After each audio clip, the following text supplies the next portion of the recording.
Hello, good morning students. Myself Anil Swami. Welcome on my YouTube channel CBA Swami Anil Maths. आज एक नए उमंग नए उत्साह के साथ लैंग्वेज वाले क्वेश्चन इम्पोर्टेंट क्वेश्चन सोल्व करेंगे अपन। तो आप थोड़ा सा धैर्य रखें और क्वेश्चनों को आराम से समझें और बाकी जो आपके पार्ट हैं अर्थमेटिक प्रोग्रेशन के उनको देखने के बाद में ही समझ में आएगा, ये नहीं तो समझ में नहीं आएगा। नेक्स्ट क्वेश्चन देखेंगे, क्वेश्चन नंबर 7। क्वेश्चन नंबर 7 में क्या कर रहा है, find the 31st term. 31st term आपको फाइंड करना है, उसका 11th टर्म आपको दे रखा है, 11th टर्म आपका 38 दे रखा है एंड 16th टर्म इज 73 और 31st टर्म करवा रहा है, फाइंड करवा रहा है। मतलब 11वां टर्म 38, 16वां टर्म 73 और 31वां टर्म आपको क्या करना है, फाइंड करना है। अब देखो इसमें दो इक्वेशन है आपके पास, एक इक्वेशन ये दे रखी है, एक इक्वेशन दे रखी है और ये फाइंड करना है। तो सबसे पहले तो आपको पता होना चाहिए, आपने इंट्रोडक्शन पढ़ना है आपको सबसे पहले। तो इंट्रोडक्शन में मैंने बताया था 11th टर्म क्या होगा, A11 की वैल्यू होगी आपके पास A प्लस 10D। अगर थोड़ा बहुत भी आपने समझा होगा तो A11 किसके इक्वल होगा, A प्लस 10D के इक्वल होगा। इक्वल टू कितना दे रखा है इसने, 38। ओके, नेक्स्ट 16, A16 क्या होगा आपका, A plus 15D is equal to 73। अब देखो 2 इक्वेशन आ गई आपके पास, इक्वेशन नंबर 1 कह दूं, इक्वेशन नंबर 2 कह दूं। अब आपका एक चैप्टर है 3rd चैप्टर जिसमें लीनियर इक्वेशन ऑफ 2 वेरिएबल। तो मतलब लीनियर इक्वेशन है और 2 वेरिएबल हैं A और D, तो उनको सोल्व कैसे करते हैं, ये आपको डायरेक्ट सोल्व करना आ रहा है तो ठीक है, नहीं आ रहा है तो 3rd चैप्टर जब आपको पढ़ाएंगे तो और अच्छे से आ जाएगा आपको। तो इनको क्या करते हैं, इन दोनों इक्वेशन को अपन क्या करते हैं, सब्ट्रैक्ट करते हैं। सब्ट्रैक्ट का मतलब साइन चेंज करना।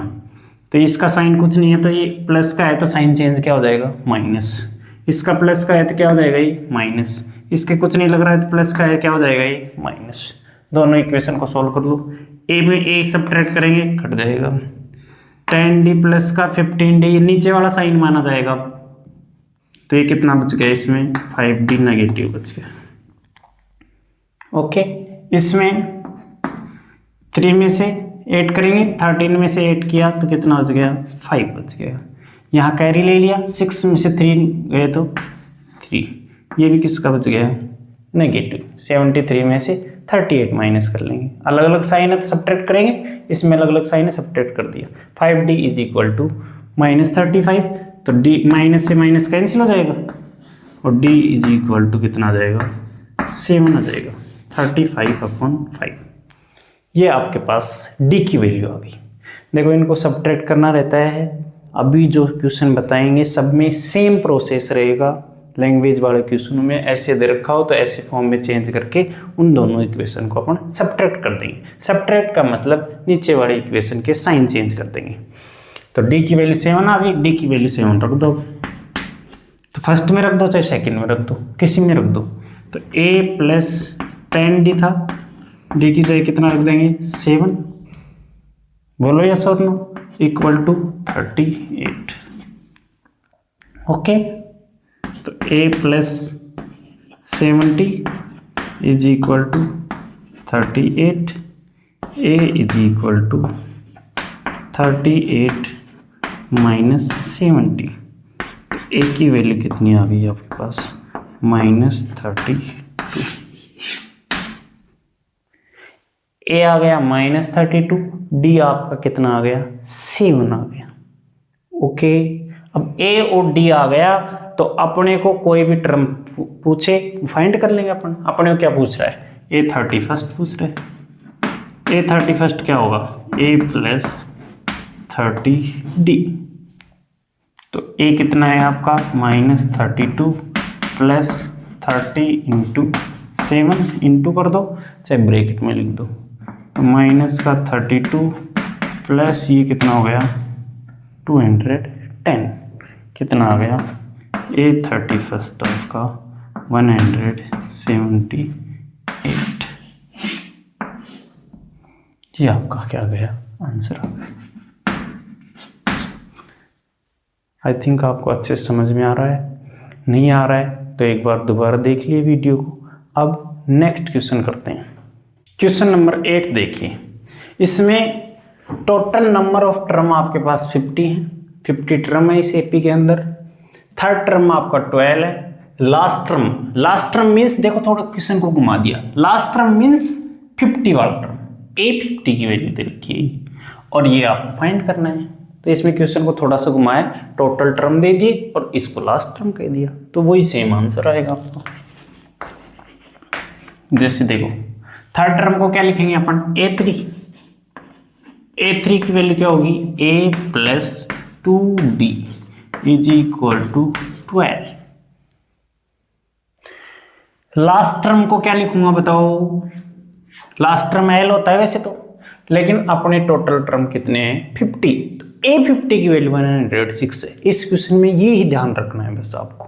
तो A50 आपका दे रखा है, A50 क्या होगा आपका A plus 49D is equal to 106 और फाइंड करना है वो लास्ट में देख लेंगे, A और D निकालेंगे। A29 फाइंड करना है, A29 कैसे फाइंड होगा A प्लस 28D, A और D आने के बाद में यहाँ वैल्यू पुट कर देंगे, आंसर आ जाएगा।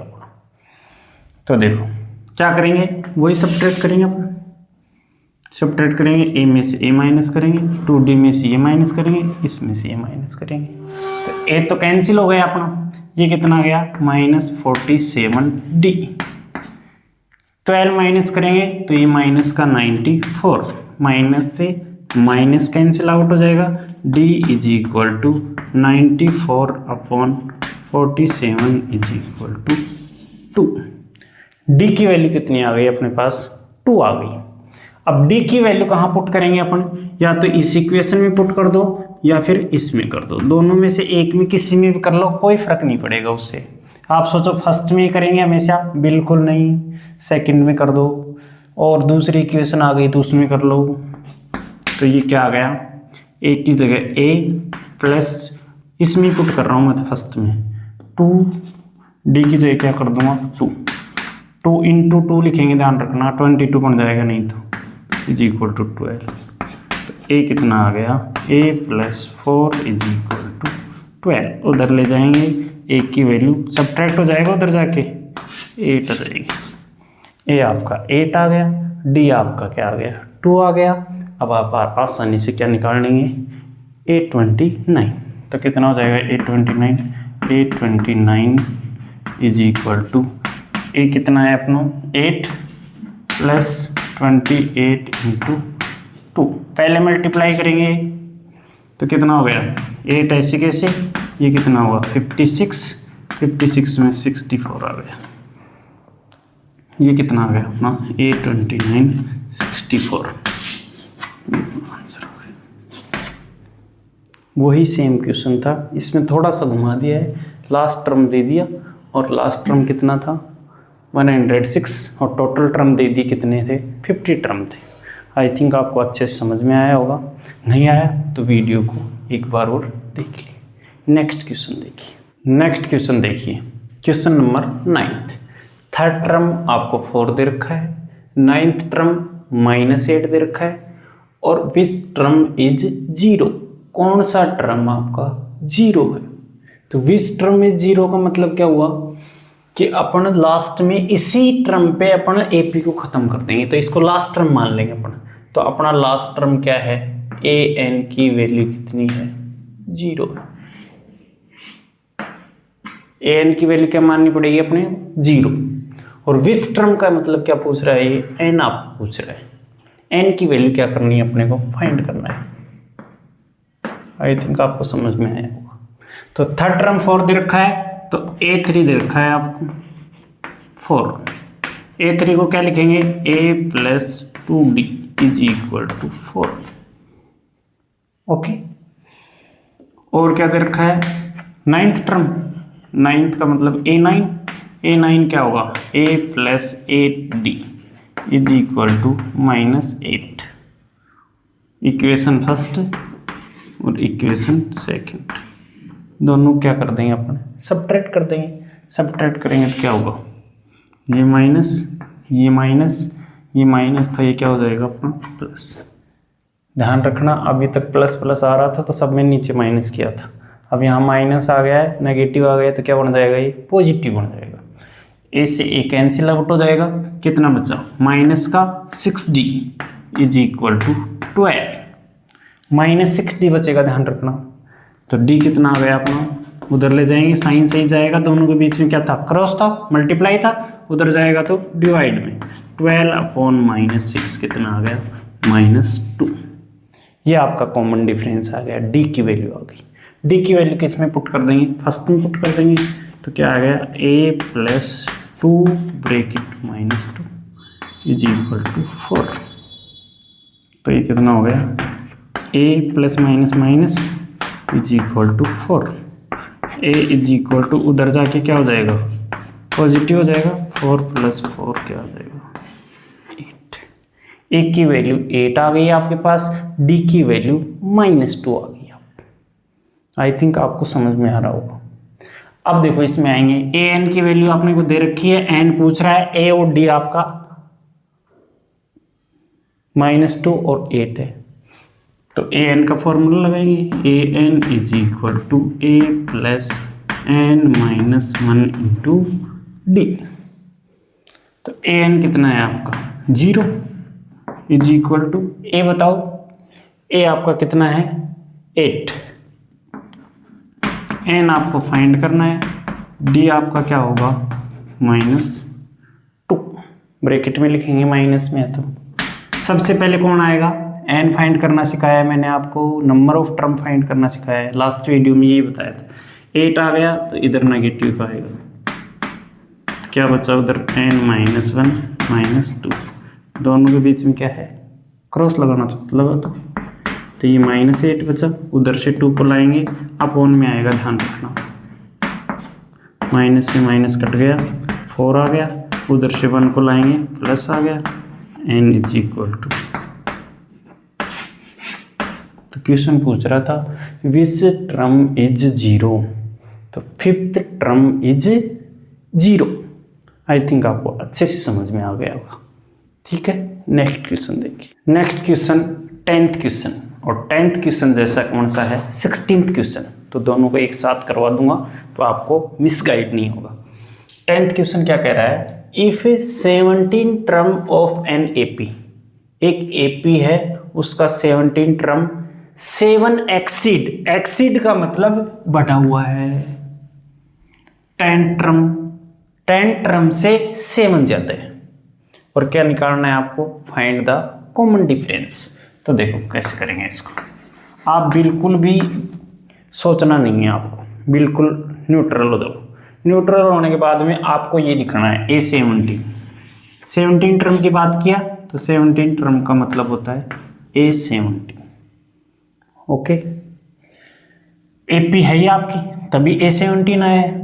इज वोज वर विल, इनकी जगह आपको हमेशा इक्वल टू का साइन लगाना है। लैंग्वेज को अपने इक्वेशन में चेंज करेंगे तो is was were helping verb, वो जो भी आएगी हेल्पिंग वर्ब उसकी जगह आपको इक्वल टू का साइन लगाना है, तो इक्वल टू लगा दो। 7 एक्सीड का मतलब बढ़ा हुआ है, कितना, 7 प्लस, 7 लेस देन बोलता तो -7 कर देते। अब 7 बढ़ाना है किसमें, 10th टर्म में। 10th टर्म क्या होगा आपका, A10। आपको इस लाइन का मतलब समझ में आना चाहिए सबसे पहले, और बाकी सारी चीजें बाद में। तो A17 इज की जगह इक्वल टू 7 एक्सीड प्लस 7 कर दिया, A10 प्लस 7। अब देखो इसको कैसे करेंगे, A17 को क्या लिखेंगे, A plus 16D is equal to A10 की जगह A प्लस 9D और प्लस का 7, इधर ले आओ, ए और डी को इधर ले आओ, तो ए प्लस 16d, उधर से ए को लाए माइनस में, डी को लाए 9d माइनस में, इक्वल टू में क्या बचा आपका 7 बचा। ए से ए कट गया, बोलो यस और नो, ए प्लस का ए माइनस का, 16d प्लस का 9d माइनस का, 7d इज इक्वल टू 7। ये 7 किस में जाएगा, अपॉन में जाएगा, तो d इक्वल टू कितना आ जाएगा आपके पास 1 आएगा, ध्यान रखना 0 नहीं आएगा, 7/7 1 आ जाएगा। ये d क्या है आपका कॉमन डिफरेंस, फाइंड क्या करना है, फाइंड कॉमन डिफरेंस, d की वैल्यू 1। आंसर हो गया बस इतना सा, इसके आगे कुछ नहीं करना है, इतना सा क्वेश्चन पूछ रहा था, खत्म। आगे अब आपको जो भी पूछे, इससे भी देखो ए आपको ऐसे बोले ए फाइंड करो, तो ए फाइंड नहीं कर सकते क्योंकि ये तो कट रहा है इस इक्वेशन, दूसरी इक्वेशन चाहिए फिर उसके लिए, तो इतना सा पूछा है, इतना ही करना है। नेक्स्ट क्वेश्चन देखो, क्वेश्चन नंबर 16, इसके जैसा ये फाइंड एपी, एपी निकालना है। एपी कैसे निकालनी है, फर्स्ट टर्म भी निकालना है, सेकंड थर्ड और फिर डॉट डॉट लगा देंगे, एपी आ जाएगी। Third term is 16, third term का मतलब a3, a3 को क्या लिखेंगे अपन a प्लस 2d, ये कितना दे रखा है आपको 16, इक्वेशन दे दो 20 को। आई थिंक आपको समझ में आ गया इतना, आगे का आगे। And 7 term is 12 more than by 5th term, इसके जैसे ही करना है, इज की जगह क्या लगाना है आपको इक्वल टू, इधर ही लिख लेता हूँ, इज की जगह पहले इक्वल टू लगा लेता हूँ। इससे पहले क्या है 7th टर्म, 7th टर्म को क्या लिखेंगे अपन a7, ओके, इज की जगह इक्वल टू 12 मोर देन मतलब प्लस करना है 12, ये हो गई यहाँ तक। बाई 5th टर्म कितने किस में ज़्यादा है, 5th टर्म से 12 ज़्यादा है। आपको बिल्कुल नहीं सोचना है कि 7th टर्म बड़ा है 5th टर्म बड़ा है, दिमाग ही नहीं लगाना है, जो क्वेश्चन बोल रहा है उसके हिसाब से इज की जगह इक्वल टू, लेफ्ट साइड में 7th टर्म है a7 इधर लिख दिया, राइट साइड में 12 मोर देन तो प्लस 12 कर दिया, किससे 5th टर्म से 12 ज़्यादा है a5 लिख दिया, इसको चेंज कर लो। a7 का मतलब हो गया a प्लस 6d, a5 का मतलब हो गया a प्लस 4d और प्लस का 12, इधर ले आओ वही हो गया a plus 6d minus a minus 4d, 12 को उधर रख लो, 12 प्लस का है साइन हटा दो, a से a कट गया, 6d माइनस 4d कितना हो गया 2d, 2d is equal to 12, d is equal to कितना आएगा 6 आ जाएगा आपके पास, d की वैल्यू आपके पास कितनी आ गई 6 आ गई। अब d आपका 6 आ गया तो a आएगा कि नहीं आएगा, इक्वेशन फर्स्ट में पुट कर दो, यहीं पुट कर देता हूँ, तो a कितना आ गया a 2, d की जगह 6 इज इक्वल टू 16, ये मल्टीप्लाई हो जाएगा, 2 इंटू 6 लिख दो, चाहिए 12 उधर जाएगा तो नेगेटिव हो जाएगा, तो a की वैल्यू कितनी आ गई आपके पास 4 आ गई, 2 इंटू 6 12 हो गया, उधर गया तो सब्ट्रैक्ट हो जाएगा, तो a की वैल्यू 4 आ गई, d की वैल्यू आपके पास क्या आ गई 6। क्या पूछ रहा है आपको, AP पूछ रहा है, AP कैसे फाइंड होगी, a first term, second term a plus d, third term a plus 2d, third term तक निकाल दो आप, ये मैंने आपको पहले से समझा दिया ये कैसे आया। फर्स्ट टर्म a होता है, second term a plus d लिखेंगे उसको, third term a plus 2d, आगे चलता रहेगा, रख दो वैल्यू, a की वैल्यू कितनी है आपके पास 4, a प्लस d डायरेक्ट कर दूँ 10 और 16, ये आपकी AP, आपकी AP क्या आ गई 4, 10, 16, 22, 28, ये आंसर आता जाएगा। ये पूछ रहा था क्वेश्चन में, फाइंड AP। आई थिंक आपको अच्छे समझ में आ गया होगा। Thank you, have a nice day, great day.